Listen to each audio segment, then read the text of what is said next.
से रहते हैं, 2 किलोमीटर दूर से पानी आना पड़ता है फिर। हाँ, अधिकारी वोटों के टाइम आते, फिर देख नहीं आते। कोई नहीं पता हमारी ये सुविधा है, पानी नहीं है, लाइट नहीं है, रास्ता नहीं है।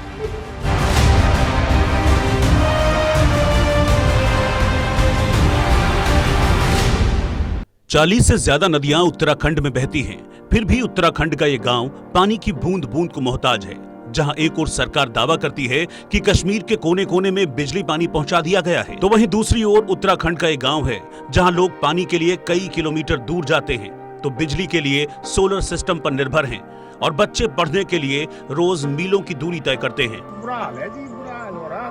रात भर मच्छर खाते, दिन में भी खाते, रात को भी खाते, लाइट नहीं, पानी नहीं, रोड नहीं। देखते ही ना हमारे को गरीब बोलते कि गरीबी हटानी, गरीबी नहीं हटा रहे, गरीबों को हटा रहे। कोई जानवर को क्या खतरा था बिजली से? आजकल तो केबल से आता है, अंदर ग्रांट आता है, तो जब सुनते ही नहीं तो गरीबों को सुनते ही नहीं। पानी भी अभी बरसात में रोज टूट जाता है, अभी 2-3 दिन से पानी आ ही नहीं रहा, तो ये क्या नाम बारिश का पानी भर रहे हैं पशुओं के लिए भी और थोड़ा बहुत अपने लिए भी, फिर यही गर्म करके करना पड़ रहा है। बहुत मजबूरी हो रही है। आज भारत भले ही चांद के दक्षिणी ध्रुव पर पहुंच गया हो, लेकिन उसी देश में भारत का ये गांव देखकर आप हैरान रह जाएंगे। यहाँ जाने के लिए न तो सड़क है और न ही बिजली पानी की सुविधा। बारिश बरसात कर रहे, हमारे लिए कुछ भी नहीं है। अच्छा है, कोई नहीं पता हमारी ये सुविधा है, पानी नहीं है, लाइट नहीं है, रास्ता नहीं है। बच्चे पैदल चलते 3 तक और यहाँ रेट का खड़ा आता बैठ जाता फिर यहाँ। क्या करेगी, मजबूरी है, कोई सुविधा नहीं। कई बार आ चुके हैं, पत्रकार लोग भी आए और नेता लोग भी आते हैं फिर बोल के चले जाते हैं, फिर काम मजबूरी हो रही है हमें तो।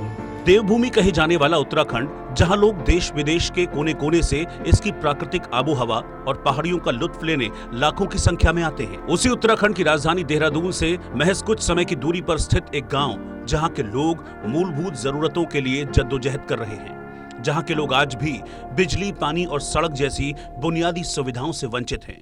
आज हम आधुनिक भारत की बात करते हैं, डिजिटल इंडिया की बात करते हैं।